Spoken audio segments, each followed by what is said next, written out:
سلسلہ علم و ادب میں آج ہماری یہ تیسری نشست ہے سید العالمین صلی اللہ تعالیٰ علیہ وآلہ وسلم کے شہزادوں اور شہزادیوں کے مبارک تذکرے پر۔ کل ہم نے سرکار سیدہ طیبہ طاہرہ رقیہ صلی اللہ تعالیٰ علی ابیہا و علیہ وبارک وسلم کا ذکر مبارک کیا اور اس مقام پر پہنچے تھے جو حضرت عثمان غنی رضی اللہ تعالیٰ عنہ کی خالہ نے اس مقام پر اشعار کہے۔ بعض علماء نے یہ روایت بھی جیسے امام سہیلی رحمہ اللہ انہوں نے نقل کیا کہ جب سیدہ کریمہ رضی اللہ تعالیٰ عنہ حضرت عثمان غنی رضی اللہ تعالیٰ عنہ کے نکاح میں آ گئیں تو بعض عورتیں یہ شعر پڑھا کرتی تھیں، احسن شخصین رعا انسان رقیۃ و بعلها عثمان، یعنی بہت خوبصورت زوجین ہیں میاں بیوی جو کسی انسان نے دیکھے ہوں، وہ سیدہ رقیہ اور آپ کے شوہر حضرت عثمان غنی رضی اللہ تعالی عنہما ہیں۔ یقینی بات ہے کہ نبی کریم علیہ الصلاۃ والتسلیم نے خود بیٹیوں سے محبت کا درس دیا تو آقا و مولا علیہ الصلاۃ والسلام کے دربار سے بھی آپ کی پاک شہزادیوں کو محبت اور شفقت حاصل ہوئی۔ آقا علیہ الصلاۃ والتسلیم شہزادیوں کی خبرگیری بھی فرماتے، ان کو تحائف وغیرہ بھی بھیجا کرتے، جیسا کہ امام طبرانی و دیگر نے اس کو نقل کیا کہ نبی کریم صلی اللہ تعالیٰ علیہ وآلہ وسلم نے ایک دن حضرت اسامہ بن زید رضی اللہ تعالیٰ عنہ کو ایک پیالہ کہ جس میں شوربے والا گوشت تھا وہ دے کر حضرت سیدہ کریمہ رقیہ رضی اللہ تعالیٰ عنہا کے ہاں بھیجا۔ حضرت اسامہ رضی اللہ تعالیٰ عنہ وہ لے کر گئے اور جب واپس آئے تو نبی کریم علیہ الصلاۃ والتسلیم نے ایک مرتبہ پھر ان کے سامنے اس عالی مرتبت جوڑے یعنی سیدہ کریمہ رقیہ پاک و حضرت عثمان غنی ذو النورین رضی اللہ تعالی عنہما کا ذکر خیر فرمایا، ان کی خیر و خوبی کو بیان کیا۔ اس سے معلوم ہوا کہ والدین اپنی بیٹیوں کے ہاں اپنی استطاعت کے مطابق تحائف وغیرہ بھیجیں تو یہ بھی ہمارے آقا علیہ الصلاۃ والسلام کی سنت سے ثابت ہے۔ اور دوسرے نمبر پر بعض چیزیں ایسی ہیں کہ جو رسم و رواج کا حصہ بن جاتی ہیں، نہ کیا جائے تو طعن و تشنیع کا سامنا کرنا پڑتا ہے۔ ایسی رسم و رواج کہ جس کی ادائیگی نہ ہونے پر خاندان کے لوگ خصوصاً بیٹی کے سسرال کے لوگ وہ طرح طرح کی باتیں کریں تو یہ تو اگر غور سے دیکھا جائے تو یہ تو رشوت کی تعریف اس پر صادق آتی ہے کہ رشوت کی تعریف بھی یہی ہے۔ اللہ تعالیٰ سمجھ عطا فرمائے اور باہمی اتحاد اور محبتیں اور اخلاص کی دولت جو ہے وہ نصیب فرمائے۔ گرامی قدر حضرات، حضور سیدہ کریمہ طیبہ طاہرہ رقیہ رضی اللہ تعالیٰ عنہا کے بارے میں محدثین نے نقل کیا ہے کہ آپ اسلام میں پہلی مہاجرہ یعنی ہجرت کرنے والی پاک بی بی ہیں۔ آپ نے 3 مرتبہ اللہ تبارک و تعالیٰ کی راہ میں ہجرت کی۔ اعلان نبوت کے 5ویں سال رجب شریف میں 11 مردوں اور 4 عورتوں نے حبشہ کی طرف ہجرت کی۔ اسلام میں یہ پہلی ہجرت تھی۔ اس ہجرت کے لیے سب سے پہلے حضرت سرکار سیدنا عثمان غنی و حضرت سیدہ کریمہ رقیہ رضی اللہ تعالی عنہما روانہ ہوئے۔ مروی ہے کہ جب ان 2 پاک ہستیوں نے ہجرت کا ارادہ کیا تو نبی کریم صلی اللہ تعالی وسلم نے حضرت عثمان غنی ذو النورین رضی اللہ تعالیٰ عنہ سے فرمایا کہ ہماری بیٹی رقیہ کو بھی ساتھ لے لو، میرا خیال ہے کہ تم میں سے ایک دوسرے پہ صبر کرے گا۔ پھر حضرت عثمان غنی رضی اللہ تعالیٰ عنہ کے چلے جانے کے بعد نبی کریم علیہ الصلاۃ والسلام نے حضرت سیدہ اسماء بنت ابی بکر رضی اللہ تعالیٰ عنہما کو ان کی خبر لانے کے لیے بھیجا۔ انہوں نے آ کر بتایا کہ یا رسول اللہ علیہ الصلاۃ والسلام، حضرت عثمان غنی رضی اللہ تعالیٰ عنہ نے پالان لگا ہوا دراز گوشت نکالا اور اس پر حضرت سیدہ کریمہ رقیہ پاک کو سوار کر کے سمندر کی طرف روانہ ہو گئے۔ نبی کریم صلی اللہ تعالیٰ علیہ وسلم نے اس موقع پہ فرمایا، اے ابو بکر رضی اللہ تعالیٰ عنہ، حضرت ابراہیم و حضرت لوط علیہم السلام کے بعد یہ دونوں پہلے مہاجر راہ خدا میں ہجرت کرنے والے ہیں۔ حضرت ابراہیم علیہ السلام نے بھی اپنی زوجہ پاک کے ساتھ ہجرت فرمائی، حضرت لوط علیہ السلام نے بھی اپنے گھر والوں کے ساتھ ہجرت فرمائی، تو نبی کریم علیہ السلام نے اپنی شہزادی سیدہ کریمہ طیبہ حضرت رقیہ رضی اللہ تعالی عنہ و حضرت عثمان غنی جو آپ کے شوہر ہیں ان کی ہجرت پر یہ شاندار بات کا اظہار فرمایا کہ ان 2 پاک نبیوں کے بعد اللہ تعالیٰ کی راہ میں ہجرت کرنے والا یہ پہلا جوڑا ہے۔ اب یہ تھی پہلی ہجرت۔ اس کے بعد حبشہ کی طرف دوسری ہجرت ہوئی ہے۔ یہ جو حبشہ میں مہاجرین گئے تھے اسی سال شوال میں واپس آ گئے۔ رجب میں روانگی ہوئی اور شوال میں واپسی ہوئی۔ کچھ عرصے کے بعد نبی مکرم صلی اللہ تعالیٰ علیہ وآلہ وسلم نے دوبارہ ہجرت کا حکم فرمایا۔ اس بار 83 مرد اور 18 عورتوں نے ہجرت کی۔ 83 مردوں نے اور 18 عورتوں نے ہجرت کی، اور ان میں حضرت سیدہ کریمہ رقیہ پاک و حضرت سرکار سیدنا عثمان غنی ذو النورین رضی اللہ تعالی عنہ شامل تھے۔ اس بار جو حبشہ سے کی طرف روانگی ہوئی ہے، اس روانگی سے پہلے حضرت عثمان غنی ذو النورین رضی اللہ تعالیٰ عنہ نے نبی کریم علیہ السلام کی بارگاہ میں عرض کی کہ حبشہ کی طرف ہماری پہلی ہجرت ہوئی، یہ دوسری ہے، لیکن یا رسول اللہ علیہ الصلوۃ والسلام نہ پہلی ہجرت میں آپ کی رفاقت نصیب ہوئی اور نہ اس ہجرت میں آپ کی رفاقت نصیب ہو رہی ہے۔ تو آقا و مولا علیہ الصلوۃ والسلام نے فرمایا تم اللہ کی طرف اور میری طرف ہجرت کر رہے ہو، یہ دونوں ہجرتیں تمہارے لیے ہیں۔ سبحان اللہ۔ ایک تو حضرت عثمان غنی رضی اللہ تعالیٰ عنہ کا یہ جذبہ اور جذبہ صادقہ، اور دوسری طرف ہمارے آقا و مولا علیہ السلام کی تصدیق کی مہر لگانا کہ تم یہ ہجرت اللہ اور اس کے رسول کی طرف کر رہے ہو، اور یہ ان کی ہجرت اللہ اور اس کے رسول کی طرف ہجرت قرار خود نبی مکرم صلی اللہ تعالیٰ علیہ وآلہ وسلم نے فرمائی ہے۔ تیسری ہجرت ہے یہ مدینہ منورہ کی طرف۔ امام بخاری رحمہ اللہ نے نقل کیا کہ نبی کریم صلی اللہ تعالیٰ علیہ وسلم نے جب مکہ پاک سے مدینہ شریف کی طرف ہجرت کی تو اس کی خبر سن کر حبشہ گئے ہوئے بعض مہاجرین لوٹ آئے اور ہجرت کر کے بارگاہ رسالت اقدس میں حاضر ہوئے۔ ان میں سرکار سیدنا عثمان غنی اور ہمارے آقا علیہ السلام کی شہزادی سرکار ذو النورین کی زوجہ پاک حضرت رقیہ رضی اللہ تعالی عنہا بھی شامل تھیں۔ تو گویا پہلی حبشہ کی طرف ہجرت، پھر دوسری ہجرت اور پھر تیسری ہجرت حبشہ کی طرف سے، حبشہ سے مدینہ منورہ کی طرف۔ تو یہ اس عظیم جوڑے کو یہ ہجرت اللہ تعالیٰ کی راہ میں نصیب ہوئی ہے۔ نبی کریم صلی اللہ تعالیٰ علیہ وسلم نے جب پہلی ہجرت فرمائی ہے سرکار ذو النورین نے اور حضرت کریمہ نے ساتھ، تو آقا و مولا صلی اللہ تعالیٰ علیہ وسلم فکر مند رہتے ان کے بارے میں، اور گاہے گاہے حضور علیہ السلام باہر تشریف لاتے کہ کوئی آتا جاتا مسافر ملے تو اس سے اس مبارک جوڑے کے بارے میں خیریت پوچھی جائے۔ ایک روز قریش کی ایک خاتون حبشہ سے مکہ آئی، اس نے بتایا سرکار علیہ السلام کو کہ میں نے آپ کے داماد کو حبشہ جاتے دیکھا ہے، اور انہوں نے اپنی زوجہ پاک کو دراز گوش پہ سوار کر رکھا تھا اور خود سواری کو ہانکتے ہوئے پیدل چل رہے تھے۔ یہ سن کر نبی مکرم صلی اللہ تعالیٰ علیہ وسلم نے دعا فرمائی اللہ ان دونوں کی حفاظت فرمائے۔ اس سے ایک چیز حضرت عثمان غنی اور بنت مصطفیٰ کی 3 ہجرتیں صلی اللہ تعالیٰ علیہ وسلم ورضی اللہ تعالیٰ عنہما۔ دوسری چیز آقا علیہ السلام کو اس جوڑے کی فکر اور پھر ان کی خبر گیری، اور تیسری چیز جو ابھی آپ نے سنی ہے وہ یہ ہے کہ حضرت عثمان غنی رضی اللہ تعالیٰ عنہ نے بنت مصطفیٰ اپنی زوجہ پاک کو سواری پر بٹھایا ہے اور خود پیدل چل رہے ہیں۔ معلوم ہوا کہ یہ تصور اور تشخص جو اسلام کے بارے میں منفی پروپیگنڈا ہے،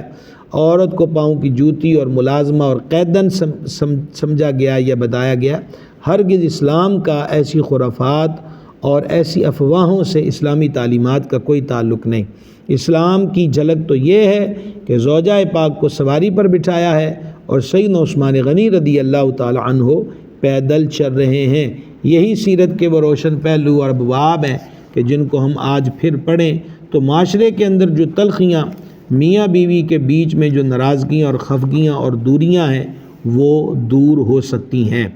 بہت بڑا نقصان اور بہت بڑا آپ کہہ لیجئے کہ دوریوں کا سبب جو ہے وہ یہ بات ہے کہ میاں بیوی ایک دوسرے سے حقوق مانگتے ہیں۔ ہمارا مشورہ یہ ہے کہ اللہ اور اس کے رسول جل جلالہ علیہ السلام کی تعلیمات کو پڑھا جائے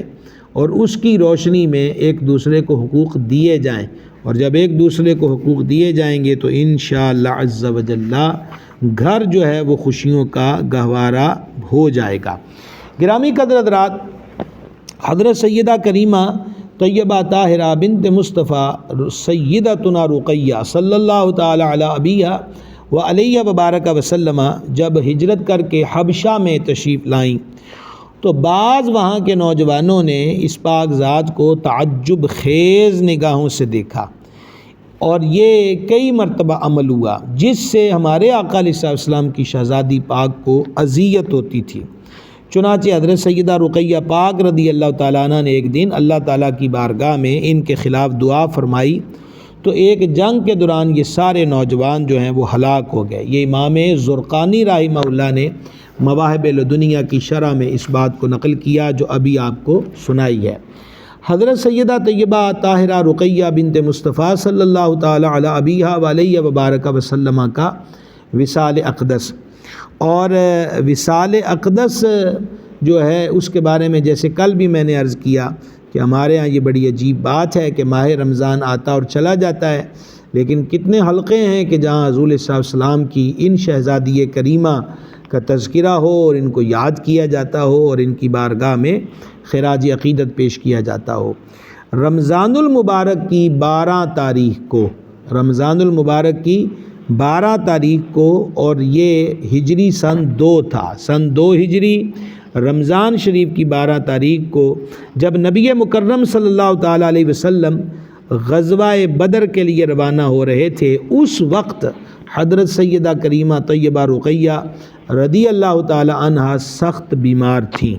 نبی کریم علیہ الصلاۃ والتسلیم نے حضرت عثمان غنی ذو النورین رضی اللہ تعالیٰ عنہ کو حکم دیا کہ وہ ساتھ نہ جائیں اور وہ ہماری شہزادی اور اپنی زوجہ پاک کی خبر گیری اور تیمارداری اور دیکھ بھال میں مصروف رہیں۔ یہ ڈیوٹی حضرت عثمان پاک رضی اللہ تعالیٰ عنہ کی آقا علیہ السلام نے خود لگائی۔ 17 رمضان المبارک کو حق و باطل کا وہ عظیم الشان معرکہ یعنی غزوہ بدر پیش آیا، جس میں 313 کے قریب نفوس قدسیہ نے استقامت کے جوہر دکھائے اور عرشوں سے مدد پہنچی، اور 1000 کے قریب مکہ سے آئے ہوئے سورمے جو ہیں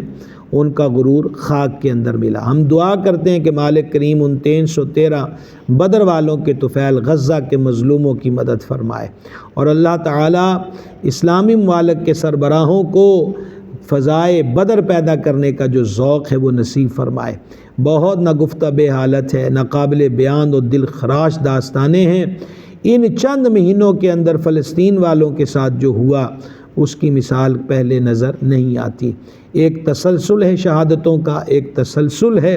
بمبارمنٹ کا، ایک تسلسل ہے لاشوں کے اٹھنے کا اور جنازوں کے اٹھنے کا۔ اللہ تعالی ہمارے ان مجبور بھائیوں کی مدد فرمائے۔ بہرحال اللہ تعالیٰ نے 17 رمضان المبارک سن 2 ہجری کو جو معرکہ بدر پیش آیا اس میں آل حق کو رب العزت نے فتح سے کامران کیا۔ ابھی نبی مکرم صلی اللہ تعالیٰ علیہ وسلم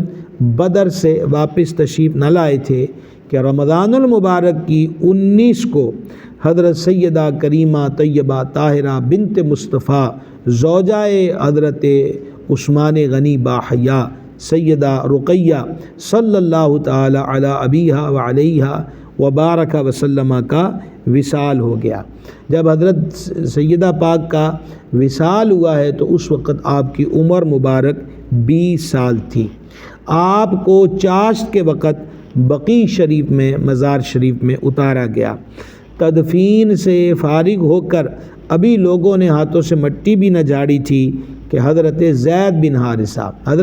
حارثہ کو حضور علیہ السلام نے مدینہ پاک روانہ کیا تھا کہ وہ جا کر آل مدینہ کو اس فتح کی خوشخبری سنائیں۔ تو ابھی ادھر تدفین ہوئی ہے، لیکن تدفین کے آثار جو گرد اور مٹی ہاتھوں پر ہے وہ بھی اتری نہیں تھی کہ حضرت زید بن حارثہ رضی اللہ تعالیٰ عنہ مدینہ پاک پہنچے اور اہل مدینہ کو غزوہ بدر میں عظیم الشان فتح کی خوشخبری سنائی۔ تو گویا یہ 19 رمضان المبارک کو ہمارے آقا و مولا علیہ السلام کی صاحبزادی پاک اور یہ دوسری صاحبزادی معظمہ سیدہ رقیہ رضی اللہ تعالی عنہا ہیں، جن کا وصال زاری ہوا 19 رمضان المبارک سن 2 ہجری، جس دن بدر کی فتح کی خبر مدینہ پاک میں پہنچی، وہی دن حضرت سیدہ کریمہ کے مزار مبارک میں رونق افروز ہونے کا تھا۔ آپ سے جو اولاد کا سلسلہ ہے اس کے ضمن میں صاحبان کتب سیر نے اس بات کو بیان کیا ہے، جیسے طبقات ابن سعد میں ہے کہ آپ کے ہاں ایک بیٹے کی ولادت ہوئی، سیدہ کریمہ طیبہ طاہرہ زینب رضی اللہ تعالی عنہ، جن کا تذکرہ کل مکمل ہوا، ان کا ہم نے آپ کو عرض کیا کہ ان کے ہاں ایک بیٹا اور ایک بیٹی کی ولادت ہوئی، اور یہ حضور مخدومہ سیدہ طیبہ بنت مصطفیٰ حضرت رقیہ پاک رضی اللہ تعالی عنہ کے ہاں ایک بیٹے کی ولادت ہوئی جن کا نام عبداللہ رکھا گیا۔ حضور علیہ الصلوۃ والسلام نے فرمایا اللہ تعالیٰ کے پسندیدہ ناموں میں سے عبداللہ اور عبد الرحمن ہے، تو ان کا نام عبداللہ رکھا گیا۔ ان ہی کی نسبت سے امیر المومنین سیدنا عثمان غنی ذو النورین رضی اللہ تعالی عنہ نے اپنی کنیت ابو عبداللہ رکھی، تو حضرت عثمان غنی کی کنیت ابو عبداللہ جو ہے وہ آپ کے یہ صاحبزادے جو ہمارے آقا صلی اللہ تعالی علیہ وآلہ بارک وسلم کے نواسے ہیں، ان کا نام عبداللہ ہے، اس نسبت سے عثمان پاک کو ابو عبداللہ کہا جاتا ہے۔ 4 ہجری میں حضرت سیدنا عبداللہ ہمارے آقا علیہ السلام کے نواسے، پہلے نواسے جن کا ذکر ہوا سیدہ کریمہ زینب پاک سے ان کا نام علی تھا، اور یہ جو نواسے پاک ہیں ان کا نام عبداللہ ہے۔ ان کی عمر مبارک تقریباً 6 سال ہوئی، یہ 4 ہجری میں۔ ایک مرغ نے ان کی مبارک آنکھ میں ٹھونک ماری، جس کی وجہ سے کچھ عرصہ آپ بیمار رہے اور پھر ان کا وصال ہو گیا۔ ان کے وصال کے وقت نبی مکرم صلی اللہ تعالی علیہ وسلم نے ان کو اپنی گود مبارک میں لیا اور فرمایا بے شک اللہ تعالیٰ اپنے رحم کرنے والے بندوں پر ہی رحم فرماتا ہے۔ اب یہاں ایک اور چیز قابل توجہ ہے، وہ یہ ہے کہ چونکہ حضرت عثمان غنی رضی اللہ تعالیٰ عنہ ہمارے آقا علیہ السلام کے داماد ہیں، سیدہ طیبہ طاہرہ رقیہ پاک بیمار ہیں، اور ان کی تیمارداری آقا علیہ السلام نے فرما دیکھ بھال تم کرو گے، تو اللہ تعالیٰ نے بدر میں فتح عطا فرمائی، اور حضرت عثمان پاک اس خدمت کی وجہ سے بدر میں شریک نہیں ہوئے، تو جان عالم بہار عالم صلی اللہ تعالی وسلم نے حضرت عثمان پاک سے فرمایا، یہ صحیح بخاری میں ہے کہ ان لک اجر رجل ممن شاہد بدرا وسہمہ، بے شک تمہیں غزوہ بدر میں شرکت کرنے والے کی مثل اجر بھی ملے گا اور مال غنیمت میں حصہ بھی دیا جائے گا۔ یعنی بدر میں شریک نہیں ہوئے لیکن بدر والوں کا اجر، اور بدر والوں کا اجر کو تھوڑا سا نہیں ہے، بدری صحابہ علیہم رضوان کا رتبہ بہت بلند و بالا ہے، اور بدری صحابہ کا اسٹیٹس ہمیشہ بحال رہا، اور خلفائے راشدین مہدیین نے اپنے اپنے ادوار کے اندر بدری صحابہ علیہم رضوان کو تمام امور میں اہمیت اور فوقیت دی۔ ان کے لیے الگ نشستگاہیں ہوتی تھیں، یہ ہر معاملے میں مقدم ہوتے تھے کہ بدر کی شرکت والے بہت شان کے حامل ہیں۔ حضرت ذو النورین رضی اللہ تعالی عنہ بدر میں شریک نہیں ہوئے، لیکن جان عالم علیہ الصلوۃ والسلام نے فرمایا ان لک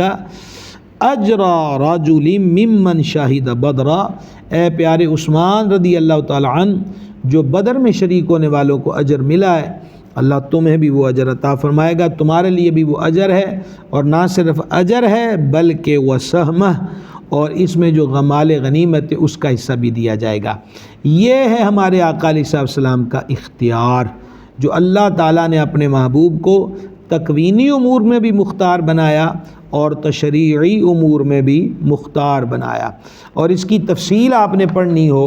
تو پھر 14ویں صدی کے عظیم مجدد اور متبحر عاشق رسول سرکار سیدی اشاہ امام احمد رضا قادری محدث بریلوی قدس سرہ العزیز کی عظیم الشان کتاب الامن والعلا کا مطالعہ کیجئے، انشاءاللہ تعالی گلستان عقیدت میں اپنے آپ کو پائیں گے، مشام دماغ معطر ہوگا،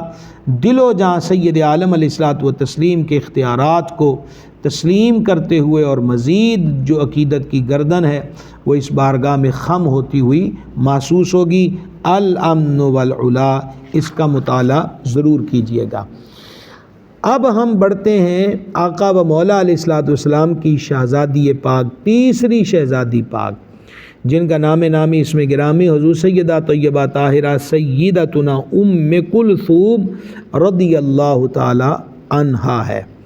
اسد الغابہ میں ہے کہ اعلان نبوت فرمانے سے قبل آپ کی ولادت مکۃ المکرمہ میں ہوئی، اور آپ جو ہیں وہ حضرت سیدہ کریمہ رضی اللہ تعالیٰ عنہ یعنی حضرت رقیہ پاک سے چھوٹی ہیں۔ نبی کریم رؤوف الرحیم علیہ الصلاۃ والتسلیم نے خود آپ کا نام ام کلثوم رکھا۔ ام کلثوم کا کیا معنی ہے؟ زینب کا معنی بھی آپ کو بتایا اور رقیہ کا معنی بھی آپ کو بتایا۔ ام کلثوم کا معنی کیا ہے؟ کلثوم کا معنی ہے پر گوشت، بھرے ہوئے گوشت کے، یعنی کہ پر گوشت چہرے والا، جس کا چہرہ بھرا ہوا، یعنی جس کے نین نقش جو ہیں وہ خوبصورت ہوں اور رخسار بھرے ہوئے ہوں اور بدنما بھی نہ ہوں کہ جیسے لٹک رہے ہوں، یعنی بھرا ہوا جو چہرہ ہے، ایسی عورت کو مکلثمۃ کہتے ہیں۔ اور اسی طرح گول اور پرگوش چہرے کو وجہ مکلثم کہا جاتا ہے۔ لسان العرب میں ہے کہ کلثوم مرد کے لیے ہے اور ام کلثوم عورت کے لیے ہے۔ ام کلثوم یہ عورت کے لیے ہے۔ تو ابو یا ام والا نام جو ہوتا ہے نا، یہ کنیت کہلاتا ہے، جیسے ابو ہریرہ ہے، ام کلثوم ہے۔ امام قسطلانی رحمہ اللہ فرماتے ہیں کہ ام کلثوم کا کوئی نام معروف نہیں، آپ کنیت ہی سے پہچانی جاتی ہیں۔ لیکن امام زرقانی نے اس کی شرح میں فرمایا کہ اس کے علاوہ آپ کا نام ہی نہیں تھا، ظاہر ہے کہ یہ کنیت ہی آپ کا اصل نام تھا، ام کلثوم رضی اللہ تعالی عنہا۔ آپ نے سماعت کیا کہ حضرت رقیہ پاک رضی اللہ تعالی عنہا کا جو عقد ہے وہ ابو لہب کے بیٹے سے ہوا، وہ ساری تفصیل ہم نے عرض کر دی۔ ان کا عقد مبارک بھی اعلان نبوت سے پہلے ابو لہب کے چھوٹے بیٹے عتیبہ کے ساتھ ہوا۔ ابھی رخصتی نہیں ہوئی تھی اور وہی سورہ لہب نازل ہوئی، تو اس کے ماں باپ نے اس عتیبہ کو یہ کہا کہ طلاق دے دو، اور اس بد نصیب نے ان کی بات کو، اپنے ماں باپ کی بات کو مانا اور طلاق دی۔ لیکن فرق تھا، عتیبہ جو ہے وہ بڑا بدبخت تھا، اس نے طلاق دی اور ساتھ ہی ہمارے آقا و مولا صلی اللہ تعالی علیہ وآلہ وسلم کی بے ادبی بھی کی۔ حضرت سیدہ کریمہ رقیہ پاک رضی اللہ تعالی عنہ کو جو طلاق دینے والا ابو لہب کا بیٹا ہے، اس نے طلاق تو دی لیکن بے ادبی نہیں کی، گستاخانہ جو رویہ ہے وہ اختیار نہیں کیا۔ اور اس کے برعکس عتیبہ جو ہے، اس نے جو گستاخی اور بے ادبی ہے، اس میں کسی قسم کی کوئی کمی نہیں چھوڑی، بلکہ یہ نبی مکرم صلی اللہ تعالی علیہ وآلہ وصحبہ وبارک وسلم کی بارگاہ میں جب آیا تو اول پول بکا، گستاخانہ الفاظ اس کی زبان پر تھے، اور اسی پر بس نہیں بلکہ یہ سید عالم علیہ الصلوۃ والسلام پر حملہ آور ہوا۔ اور بعض روایات کے اندر یہ ہے کہ اس بدبخت نے آقا علیہ الصلوۃ والتسلیم کے قمیص انور کو نقصان پہنچایا کہ، اور پھر بعض کتب میں یہ منقول ہے کہ معاذ اللہ اس بدبخت نے کریم ذات کی طرف تھوکنے کی ناپاک جسارت بھی کی، لیکن وہ تھوک واپس اس بدبخت کے چہرے پر آ کر گرا اور چہرے کا اتنا حصہ اس کا جو تھا وہ جل گیا۔ اللہ غنی حمید۔ اب یہ جو اس کی بے ادبی تھی عتیبہ کی، کہ ساتھ تو اس نے حضرت سیدتنا ام کلثوم رضی اللہ تعالی عنہ کو طلاق دی، اور ساتھ ہی ساتھ حضور صلی اللہ علیہ وسلم کی شان اقدس میں بے ادبی کی، تو حضور سید العالمین علیہ الصلوۃ والتسلیم کو اس کے اس رویے کا اس قدر دکھ پہنچا کہ حضور صلی اللہ تعالیٰ علیہ وسلم نے اللہ تعالیٰ کی بارگاہ میں عرض کیا، الہی اپنے کتوں میں سے کسی کتے کو اس پر مسلط فرما دے۔ اللہ اعوذ باللہ تعالیٰ۔ امام ابو نعیم نے اس روایت کو دلائل النبوہ کے اندر نقل کیا ہے۔ جناب ابو طالب اس وقت وہیں موجود تھے، اور جب آقا علیہ الصلوۃ والسلام نے یہ دعا فرمائی تو وہ سہم گئے اور عتیبہ سے مخاطب ہو کر کہا کہ میرے بھتیجے کی دعا سے تجھے چھٹکارا نہیں، اب انہوں نے دعا کر دی، اب تجھے خیر نہیں مل سکتی، یہ دعا پوری ہو کے رہے گی۔ چنانچہ انہی دنوں میں مکہ سے ایک تجارتی قافلہ ملک شام کی طرف روانہ ہوا، جس کے اندر یہ ابو لہب اور اس کا یہ بیٹا بھی شامل تھا۔ زرقہ نام کے ایک مقام پہ پڑاؤ ہوا، وہاں قریب ایک راہب تھا۔ راہب نے ان قافلے والوں کو بتایا کہ یہاں درندے بہت ہیں، ہوشیار رہ کے سونا۔ یہ سن کر ابو لہب نے قافلے والوں کو کہا، ہمارے آقا علیہ السلام کا نام لے کر، کہ محمد صلی اللہ تعالی وسلم نے میرے بیٹے عتیبہ کے لیے ہلاکت کی دعا کر دی ہے، تم لوگ تجارتی سامان اکٹھا کر کے اس کے اوپر عتیبہ کا بستر لگا دو اور سب اس کے ارد گرد سو جاؤ تاکہ میرا بیٹا درندوں کے حملے سے محفوظ رہے۔ آپ غور کریں، ابھی ایک مزید بات آگے آئے گی، پھر اس پہ ہم انشاءاللہ کچھ گزارشات کریں گے۔ دلائل النبوہ میں ہے کہ رات کے کھانے کے وقت قریب ایک شیر نظر آیا، اسے دیکھتے ہی عتیبہ تھر تھر کانپنے لگا۔ لوگوں نے کہا کہ تم کانپتے کیوں ہو؟ تو اس نے کہا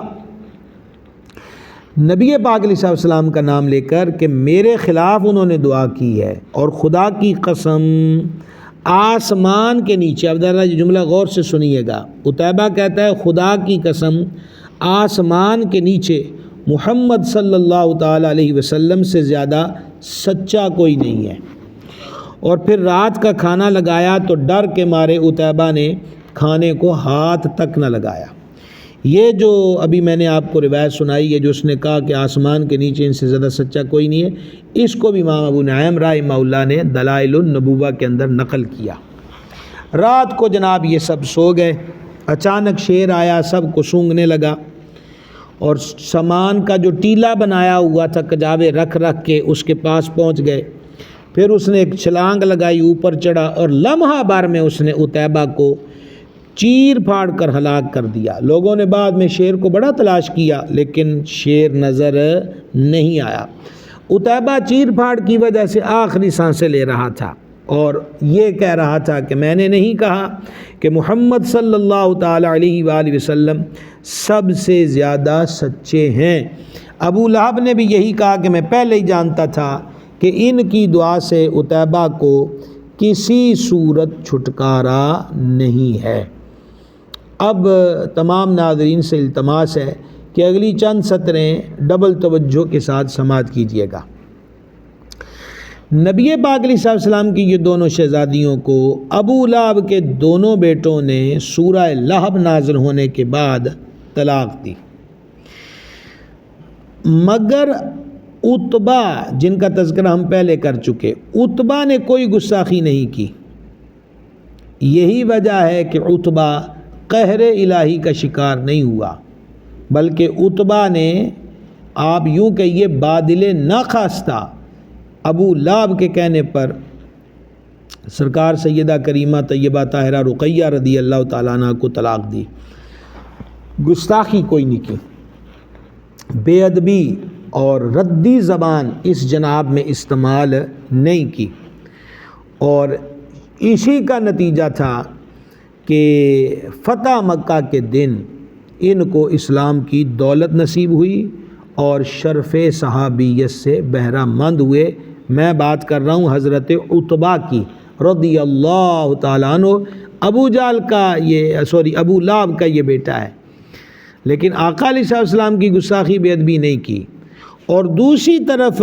یہ بدبخت عتیبہ ہے کہ جس نے طلاق بھی دی، دریدہ دہنی بھی کی، جان عالم کی ذات اقدس پہ حملہ آور بھی ہوا،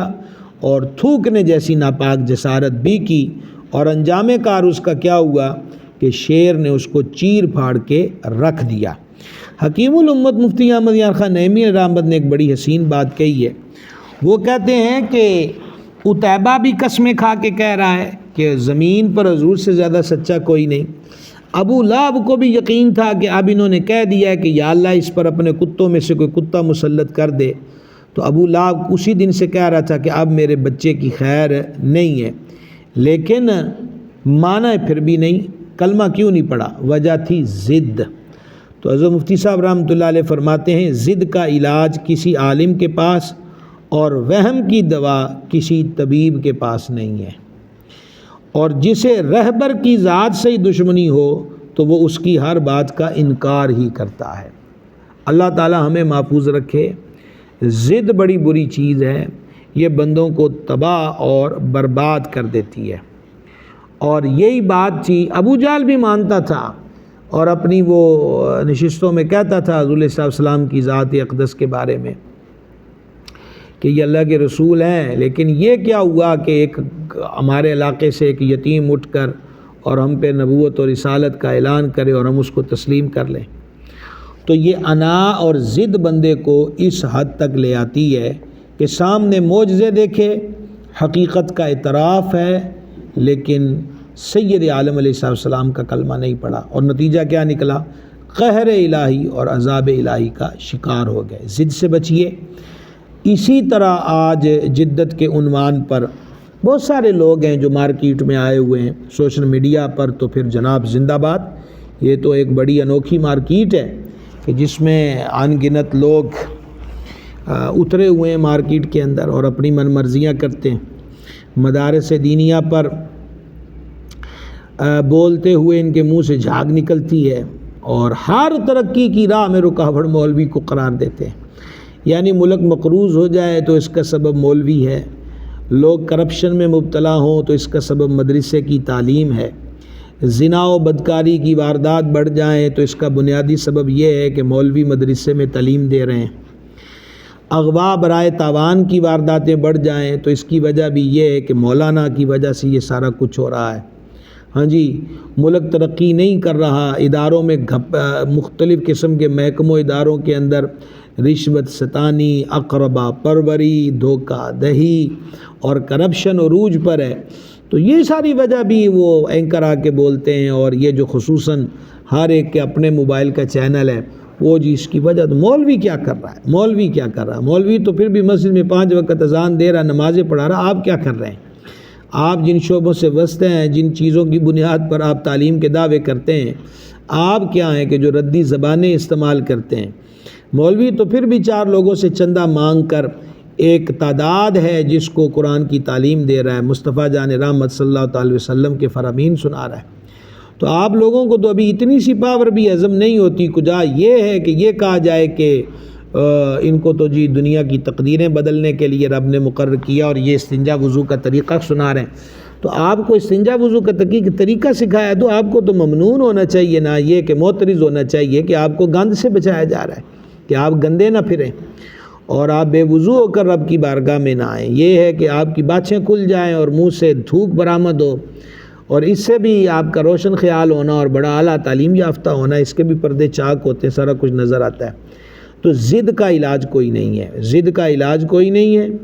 اور وہم کی دوا کوئی نہیں ہے۔ اللہ تعالیٰ ان دونوں چیزوں سے محفوظ اور مامون رکھے۔ نبی کریم صلی اللہ تعالیٰ علیہ وسلم نے جب مکہ شریف کی طرف ہجرت کی تو اس ہجرت کے 7 ماہ بعد حضور سیدہ کریمہ ام کلثوم رضی اللہ تعالیٰ عنہا نے ہجرت کی۔ نبی پاک صلی اللہ علیہ وسلم حضرت ابو ایوب انصاری کے گھر ہی تشریف فرما تھے۔ آپ نے اپنے غلام حضرت زید بن حارثہ اور حضرت ابو رافع کو 500 درہم دیے اور 2 اونٹ اور مکہ شریف بھیجا کہ یہ دونوں صاحبان جا کر حضور علیہ السلام کے خانوادے کے افراد کو مکہ شریف سے مدینہ پاک لے آئیں۔ چنانچہ یہ دونوں حضرات حضرت زید بن حارثہ اور حضرت ابو رافع رضی اللہ عنہما مکہ شریف آئے اور حضور علیہ السلام کی 2 صاحبزادیوں حضور مخدومہ کائنات سرکار بطول زہرا و حضور سیدہ کریمہ ام کلثوم اور آقا و مولا علیہ السلام کی زوجہ پاک مومنوں کی ماں ام المومنین حضرت سیدتنا سودا اور حضرت اسامہ بن زید اور حضرت سیدہ ام ایمن رضی اللہ تعالی عنہم کو لے کر یہ مدینہ شریف آئے۔ یہ جو سارے حضرات آئے ہیں مدینہ پاک ہجرت کر کے، تو یہ پہلے حضرت حارثہ بن نعمان رضی اللہ تعالی عنہ کے مکان پر ٹھہرے تھے۔ سرکار سیدہ رقیہ پاک رضی اللہ تعالیٰ عنہ کا وصال ہو گیا۔ اب آ گیا جی 3 ہجری اور ربیع الاول کا مہینہ۔ تو 3 ہجری ربیع الاول کے مہینے میں حضور علیہ الصلوۃ والسلام نے سیدہ کریمہ ام کلثوم رضی اللہ تعالی عنہا کا عقد مبارک حضرت عثمان غنی ذو النورین سے کر دیا۔ نکاح ربیع الاول شریف میں اور اسی سال جمادی الاول میں رخصتی ہوئی۔ اس کا سبب کیا بنا؟ بڑی ایمان افروز حدیث ہے، اس کو سماعت کیجئے گا۔ امام حاکم رحمہ اللہ نے اسے مستدرک میں نقل کیا۔ حضرت ابو ہریرہ رضی اللہ تعالیٰ عنہ روایت کرتے ہیں کہ ایک روز نبی کریم علیہ الصلوۃ والسلام حضرت عثمان غنی سے ملے، اور دوسری روایت میں ہے کہ یہ مسجد نبوی شریف کے دروازہ تھا، تو سرکار اقدس علیہ الصلوۃ والسلام نے حضرت عثمان غنی کو غمگین پایا۔ فرمایا کیا سبب ہے؟ حضرت عثمان پاک نے عرض کی میرا ماں باپ آپ پہ قربان، کیا غم کا ایسا پہاڑ بھی کسی پہ ٹوٹا ہوگا جیسا مجھ پہ ٹوٹا ہے؟ آپ کی شہزادی پاک وفات پا گئیں اور میرا آپ کے ساتھ رشتہ دامادی ختم ہو گیا۔ ابھی یہ گفتگو جاری تھی کہ نبی کریم صلی اللہ تعالیٰ علیہ وسلم نے فرمایا عثمان یہ جبریل ہے علیہ السلام، اور جبریل نے مجھے اللہ تبارک و تعالیٰ کا پیغام پہنچایا ہے کہ رقیہ پاک کی بہن ام کلثوم کا نکاح تمہارے ساتھ کر دوں، اس شرط پر کہ حق مہر بھی اتنا ہی ہو جتنا حضرت سیدہ رقیہ پاک کا تھا، اور حسن سلوک بھی ویسا ہی ہو جیسا حضرت سیدہ کریمہ رقیہ پاک کے ساتھ تھا رضوان اللہ تعالی علیہم اجمعین۔ یہ جو حدیث شریف ہے کہ جبریل پاک آئے ہیں اور اللہ کا پیغام لے کر آئے ہیں، کیا شان ہے۔ آپ نے 3 رمضان المبارک کے حوالے سے حضور سیدہ طیبہ طاہرہ ہمارے آقا کی چوتھی شہزادی پاک سرکار بطول زہرا صلی اللہ تعالی علی ابیہا و علیہ وبارک وسلم کے ذکر انور کے ضمن میں سماعت کیا کہ فرمایا مجھے رب نے حکم دیا ہے کہ میں بطول پاک کا نکاح علی المرتضیٰ شیر خدا کرم اللہ تعالی وجہ الکریم سے کر دوں۔ اور یہ حدیث یہ بتا رہی ہے کہ فرما رب تعالیٰ نے حکم دیا ہے کہ حضرت ام کلثوم پاک رضی اللہ تعالیٰ عنہ کا نکاح اتنے ہی حق مہر پر جو حضرت بی بی رقیہ پاک کا تھا عثمان پاک سے کر دوں۔ اس مبارک گھرانے کے فیصلے اللہ تبارک و تعالیٰ کے دربار سے ہوتے ہیں۔ اور پھر یوں جب سیدہ کریمہ طیبہ طاہرہ حضرت ام کلثوم رضی اللہ تعالیٰ عنہ حضرت عثمان پاک کے نکاح میں آئیں تو آج سے حضرت عثمان ہو گئے ذو النورین، 2 نوروں والے۔ اعلیٰ حضرت امام عشق و محبت سیدی الشاہ امام احمد رضا قادری رحمۃ اللہ علیہ قصیدہ نور میں یوں عرض گزار ہوتے ہیں کہ نور کی سرکار سے پایا دوشالہ نور کا، ہو مبارک تم کو ذو النورین جوڑا نور کا۔ اور ابن عساکر نے اس کو نقل کیا، اور امام سیوطی نے اس کو تاریخ الخلفاء میں ابن عساکر ہی کے حوالے سے نقل کیا کہ امیر المومنین امام الواصلین شیر خدا مشکل کشا کرم اللہ تعالی وجہ الکریم نے فرمایا کہ حضرت عثمان پاک کو صرف زمین والے ہی ذو النورین نہیں کہتے، آسمانوں پر بھی آپ کو ذو النورین کہا جاتا ہے۔ ذو النورین کا مطلب 2 نوروں والا۔ 2 نور کون سے ہیں؟ میرے آقا علیہ السلام کی 2 شہزادیاں جو یکے بعد دیگرے حضرت عثمان پاک کے نکاح میں رونق افروز ہوئیں۔ اللہ تبارک و تعالی ان پاک ذاتوں کا صدقہ ہمارے حالوں پہ کرم فرمائے۔ انشاءاللہ عز و جل کل کی نشست میں مزید حضرت سیدہ پاک کا ذکر انور ہوگا، اور ساتھ ہی حضور علیہ السلام کے صاحبزادگان عالی مرتبت کے اسماء شریفہ اور جو ان کے مختصر احوال کتب حدیث و سیر میں منقول ہیں وہ انشاءاللہ ہم ذکر کریں گے۔